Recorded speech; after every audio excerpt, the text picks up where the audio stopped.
ದಕ್ಷಿಣ ಕನ್ನಡ ಜಿಲ್ಲೆಯಲ್ಲಿ ಮಳೆಗೆ ಮತ್ತೆ ಮನೆಯೊಂದು ಕುಸಿತವಾಗಿದೆ. ಪುತ್ತೂರು ತಾಲೂಕಿನ ಬನ್ನೂರು ಜಯೇಂದ್ರಗುಡಿಯಲ್ಲಿ ಘಟನೆ ನಡೆದಿದ್ದು ಮನೆ ಮೇಲೆ ಗುಡ್ಡೆ ಕುಸಿದು ಅಲ್ಲಿ ಪರಿಣಾಮ ಮನೆ ಅರ್ಧ ಭಾಗ ಜಖಂಗೊಂಡಿದೆ. ತಕ್ಷಣ ಎಚ್ಚೆತ್ತಂತ ತಂದೆ ಮಜೀದ್ ತನ್ನ 3 ಮಕ್ಕಳನ್ನ ರಕ್ಷಿಸಿದ್ದಾರೆ. ರಣರಕ್ಕಸ ಮಳೆಗೆ ಕುಕ್ಕೆ ಸುಬ್ರಹ್ಮಣ್ಯದ ಕುಮಾರಧಾರ ಸ್ನಾನಘಟ್ಟ ಮುಳುಗಡೆಯಾಗಿದೆ. ದಕ್ಷಿಣ ಕನ್ನಡ ಜಿಲ್ಲೆಯ ಕಡಬ ತಾಲೂಕಿನ ಕುಕ್ಕೆ ಸುಬ್ರಹ್ಮಣ್ಯದ ಕುಮಾರಧಾರ ಕಿಂಡಿ ಅಣೆಕಟ್ಟು ಸಂಪೂರ್ಣವಾಗಿ ಮುಳುಗಡೆಯಾಗಿದ್ದು ಕುಮಾರಧಾರ ನದಿಗೆ ಇಳಿಯದಂತೆ ಭಕ್ತಾದಿಗಳಿಗೆ ಸೂಚನೆ ನೀಡಲಾಗಿದೆ. ದಕ್ಷಿಣ ಕನ್ನಡ ಜಿಲ್ಲೆಯಲ್ಲಿ ಭಾರೀ ಮಳೆ ಹಿನ್ನೆಲೆಯಿಂದ ಜಿಲ್ಲೆಯ ಶಾಲೆಗಳಿಗೆ ರಜೆ ಘೋಷಣೆ ಮಾಡಲಾಗಿದೆ. ಅಂಗನವಾಡಿಯಿಂದ ಪ್ರೌಢಶಾಲೆವರೆಗೂ ಕೂಡ ರಜೆ ಘೋಷಿಸಿ ದಕ್ಷಿಣ ಕನ್ನಡ ಜಿಲ್ಲಾಧಿಕಾರಿ ಮುಲ್ಲೈ ಮುಗಿಲನ್ ಆದೇಶ ಹೊರಡಿಸಿದ್ದಾರೆ. ನದಿ ಮತ್ತು ಸಮುದ್ರ ತೀರದ ಜನರಿಗೆ ಎಚ್ಚರದಿಂದ ಇರುವಂತೆ ಸೂಚನೆ ನೀಡಲಾಗಿದೆ.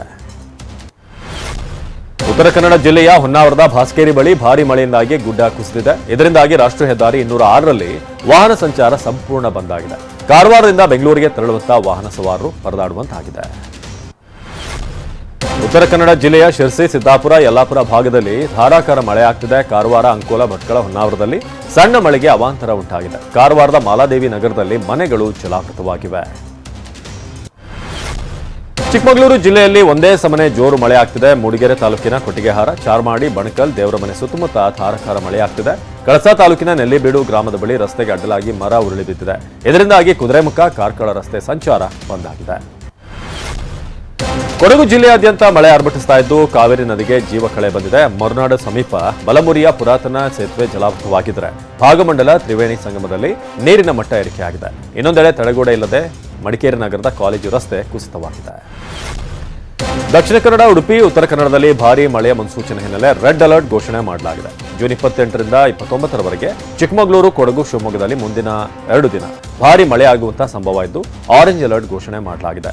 ಬೆಳಗಾವಿ, ಧಾರವಾಡ, ಹಾವೇರಿ, ಹಾಸನದಲ್ಲಿ ಜೂನ್ 27, 28ಕ್ಕೆ, ಮೈಸೂರಲ್ಲಿ ಜೂನ್ 27ರಂದು ಯೆಲ್ಲೋ ಅಲರ್ಟ್ ಘೋಷಣೆ ಮಾಡಲಾಗಿದೆ. ರೇಣುಕಾಸ್ವಾಮಿ ಕೊಲೆ ಕೇಸ್ನಲ್ಲಿ ಪರಪನಗ್ರಹಾರ ಜೈಲು ಸೇರಿರುವಂತಹ ದರ್ಶನ್ ಜೈಲಿನಲ್ಲಿ 5 ರಾತ್ರಿ ಕಳೆದಿದ್ದಾರೆ. ಊಟ ಅಡ್ಜಸ್ಟ್ ಆಗದೆ ಪರದಾಡ್ತಿದ್ದು ಸ್ವಲ್ಪ ತೂಕ ಕಳೆದುಕೊಂಡಿದ್ದಾರಂತೆ. ಮತ್ತೊಂದೆಡೆ ತನಿಖೆ ಮುಂದುವರೆದಿದ್ದು ದಿನಕ್ಕೊಂದು ತಿರುವು ಸಿಗ್ತಾ ಇದೆ. ಕೊಲೆ ಬಳಿಕ ಹಣ ಹಂಚಿಕೆಗಾಗಿ ಆರೋಪಿ ಪ್ರದೋಷ್ ಮನೆಗೆ ಹಂತಕರು ಹೋಗಿದ್ದ ಸ್ಫೋಟಕ ಸಂಗತಿ ಬಯಲಾಗಿದೆ. ಪವಿತ್ರ ಗೌಡಗೆ ಲಿಪ್ಸ್ಟಿಕ್ ಹಚ್ಚಲು ಅವಕಾಶ ನೀಡಿದ್ದ ಪಿಎಸ್ಐಗೆ ನೋಟಿಸ್ ನೀಡಲಾಗಿದೆ. ಜೂನ್ 15ರಂದು ಸ್ಥಳ ಮಹಚರಿಗೆ ಪವಿತ್ರಳನ್ನ ಪೊಲೀಸರು ಆಕೆ ಮನೆಗೆ ಕರೆದೊಯ್ದಿದ್ರು. ಆಗ ಮನೆಯೊಳಗಿಂದ ನಗುತ್ತಾ ಬಂದಿದ್ದ ಪವಿತ್ರಾಗೆ ಲಿಪ್ಸ್ಟಿಕ್ ಹಚ್ಚಿಕೊಳ್ಳೋಕೆ ಪೊಲೀಸರು ಅವಕಾಶ ಕೊಟ್ಟಿದ್ರು ಎನ್ನಲಾಗ್ತಿದೆ. ಹೀಗಾಗಿ ವಿಜಯನಗರ ಠಾಣೆಯ ಮಹಿಳಾ ಪಿಎಸ್ಐಗೆ ಕರ್ತವ್ಯ ಲೋಪದ ಆರೋಪದಡಿ ಡಿಸಿಪಿ ಗಿರೀಶ್ ನೋಟಿಸ್ ನೀಡಿದ್ದಾರೆ. ಪರಪನಗ್ರಹಾರ ಜೈಲಿಗೆ ಭೇಟಿ ನೀಡಿ ದರ್ಶನ್ಗೆ ಧೈರ್ಯ ತುಂಬಿದ್ದ ಪತ್ನಿ ವಿಜಯಲಕ್ಷ್ಮಿ ಇನ್ಸ್ಟಾಗ್ರಾಂನಲ್ಲಿ ಪೋಸ್ಟ್ ಹಾಕಿದ್ದಾರೆ. ನನಗೆ ನ್ಯಾಯ ಸಿಗುವಂತ ಸಂಪೂರ್ಣ ಭರವಸೆ ಇದೆ. ಇಂತಹ ಕಷ್ಟದ ಸಮಯದಲ್ಲಿ ದರ್ಶನ್ರ ಅನುಪಸ್ಥಿತಿಯನ್ನು ದುರುಪಯೋಗ ಪಡಿಸಿಕೊಂಡು ಕೇಡು ಬಯಸುವ ಕೇಡು ಮಾಡೋರನ್ನ ತಾಯಿ ಚಾಮುಂಡೇಶ್ವರಿ ನೋಡ್ಕೊಳ್ತಾಳೆ. ಒಳ್ಳೆಯ ಸಮಯ ಮತ್ತೆ ಬರುತ್ತೆ ಅಂತ ಹೇಳಿದ್ದಾರೆ. ಕೊಲೆ ಆರೋಪಿ ನಟ ದರ್ಶನ್ ಪರ ನಟಿ ಭಾವನಾ ಬ್ಯಾಟಿಂಗ್ ಮಾಡಿದ್ದಾರೆ. ಭಗವಾನ್ ಮತ್ತು ಚಿಂಗಾರಿ ಸಿನಿಮಾದಲ್ಲಿ ಜೊತೆಯಾಗಿ ನಟಿಸಿದ್ದೇವೆ. ನಾನು ದರ್ಶನ್ ಪರವಾಗಿ ನಿಂತಿದ್ದೇನೆ. ಇದನ್ನ ಹೇಳಲು ನನಗೆ ಯಾವುದೇ ಹಿಂಜರಿಕೆ ಇಲ್ಲ. ಹೇಳಿತನದಿಂದ ಹಿಂದೆ ಸರಿಯಲ್ಲ ಅಂತ ಹೇಳಿದ್ದಾರೆ. ಲೈಂಗಿಕ ದೌರ್ಜನ್ಯ ಪ್ರಕರಣದಲ್ಲಿ ಸಿಲುಕಿರುವಂತಹ ಪ್ರಜ್ವಲ್ ಮತ್ತು ಸೂರಜ್ ರೇವಣ್ಣ ಬೆಂಗಳೂರಿನ ಸಿಐಡಿ ಕಚೇರಿಯಲ್ಲಿ ವಿಚಾರಣೆ ಎದುರಿಸ್ತಾ ಇದ್ದಾರೆ. ಒಂದು ರೂಮ್ನಲ್ಲಿ ಪ್ರಜ್ವಲ್, ಮತ್ತೊಂದು ರೂಮ್ನಲ್ಲಿ ಸೂರಜ್ಗೆ ತನಿಖಾಧಿಕಾರಿಗಳು ವಿಚಾರಣೆ ನಡೆಸ್ತಾ ಇರೋದ್ರಿಂದ ಸಹೋದರರು ತಂಡ ಹೊಡೆದಿದ್ದಾರೆ. ಹೊಳೆನರಸೀಪುರ ಕೇಸ್ನಲ್ಲಿ ಜಾಮೀನು ಕೋರಿ ಆರೋಪಿ ಪ್ರಜ್ವಲ್ ರೇವಣ್ಣ ಸಲ್ಲಿಸಿದ ಅರ್ಜಿ ವಜಾಗೊಂಡಿದೆ. ಎಸ್ಐಟಿ ಅಧಿಕಾರಿಗಳು ಆಕ್ಷೇಪ ವ್ಯಕ್ತಪಡಿಸಿದ್ರಿಂದ ಪ್ರಜ್ವಲ್ ಜಾಮೀನು ಅರ್ಜಿ ವಜಾಗೊಳಿಸಿ ಬೆಂಗಳೂರಿನ ಜನಪ್ರತಿನಿಧಿಗಳ ವಿಶೇಷ ಕೋರ್ಟ್ ಆದೇಶ ನೀಡಿದೆ. ಪ್ರಜ್ವಲ್ ವಿರುದ್ಧ ಒಟ್ಟು 4 ಪ್ರಕರಣ ದಾಖಲಾಗಿದ್ದು 1 ಪ್ರಕರಣದಲ್ಲಿ ಜಾಮೀನು ಸಿಕ್ಕಿದೆ.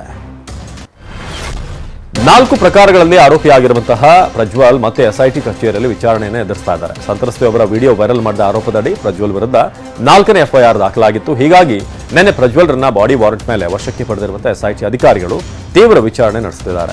ಹಾಸನದ ಹೊಳೆನರಸೀಪುರದಲ್ಲಿರುವಂತಹ ರೇವಣ್ಣ ಅವರ ಚೆನ್ನಾಂಬಿಕಾ ನಿವಾಸಕ್ಕೆ ಕರೆದೊಯ್ದು ಮಹಜರು ಮಾಡಲಾಗಿದೆ. ಯುವಕರ ಮೇಲೆ ಲೈಂಗಿಕ ದೌರ್ಜನ್ಯ ಪ್ರಕರಣದಲ್ಲಿ ಸಿಐಡಿ ವಶದಲ್ಲಿರುವಂತಹ ಸೂರಜ್ ವಿಚಾರಣೆ ತೀವ್ರಗೊಂಡಿದೆ. ಬೌರಿಂಗ್ ಆಸ್ಪತ್ರೆಗೆ ಸೂರಜ್ ಕರೆದೊಯ್ದಂತಹ ಸಿಐಡಿ ಅಧಿಕಾರಿಗಳು ವೈದ್ಯಕೀಯ ಪರೀಕ್ಷೆ ನಡೆಸಿದ್ರು. ಇನ್ನು ಸೂರಜ್ ವಿರುದ್ಧ ಅಸಹಜ ಲೈಂಗಿಕ ದೌರ್ಜನ್ಯ ಆರೋಪದಡಿ ದಾಖಲಾಗಿರುವಂತಹ 2ನೇ ಎಫ್ಐಆರ್ ಕೂಡ ಸಿಐಡಿಗೆ ಹಸ್ತಾಂತರವಾಗಿದೆ. T20 ವಿಶ್ವಕಪ್ ಟೂರ್ನಿಯಲ್ಲಿ ದಕ್ಷಿಣ ಆಫ್ರಿಕಾ ಫೈನಲ್ಗೆ ಲಗ್ಗೆಯಿಟ್ಟಿದೆ. ಬ್ರಿಯನ್ ಲಾರಾ ಸ್ಟೇಡಿಯಂನಲ್ಲಿ ಅಫ್ಘಾನ್ ವಿರುದ್ಧ ನಡೆದ ಸೆಮಿಫೈನಲ್ ಪಂದ್ಯವನ್ನು 9 ವಿಕೆಟ್ಗಳಿಂದ ಗೆದ್ದು ಬೀಗಿದೆ ಆಫ್ರಿಕಾ.